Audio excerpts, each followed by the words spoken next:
Alright, so now we're on to number 14. Number 14, we have complex number in the top and a complex number in the bottom. Two terms over two terms. Whenever we have a situation like this, we can't just multiply by I, we have to multiply by the conjugate of the denominator. Okay, so we need to get rid of this complex number in the bottom of this fraction, so we multiply by the conjugate of that.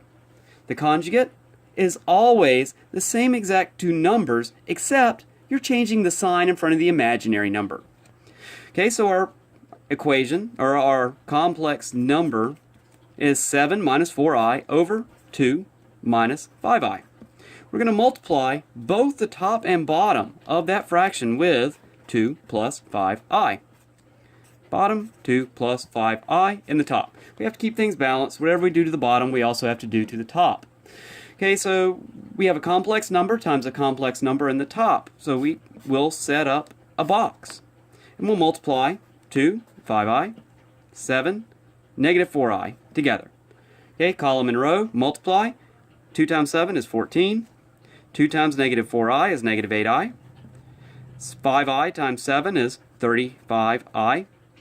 And 5i and negative 4i make negative 20i squared. Okay, but we see this I squared term again, so negative 20i squared is really positive 20. So this is the top of the fraction. We have 14 and positive 20. We have 35i, and we have negative 8i. Okay, so it's okay to have a complex number in the top of the fraction. We just can't have one in the bottom of the fraction. Okay, so let's see what the bottom works out to be, and then we'll go through and we'll simplify all this stuff.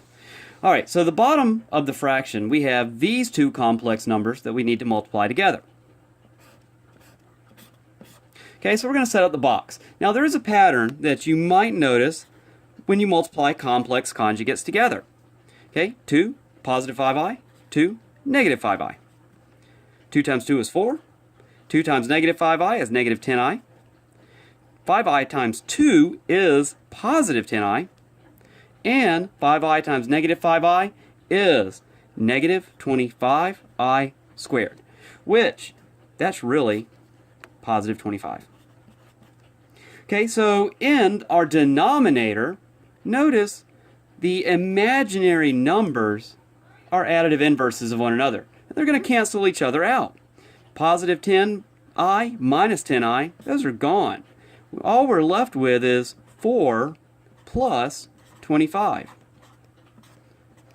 Okay, so the pattern that I was kind of alluding to earlier, if you look at these numbers that created our complex number in the original problem, we had a 2, we had a 5.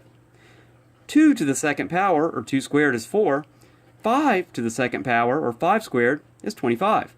And anytime you multiply complex conjugates like these together, you'll end up with a similar situation where it's just the sum of the squares of those values.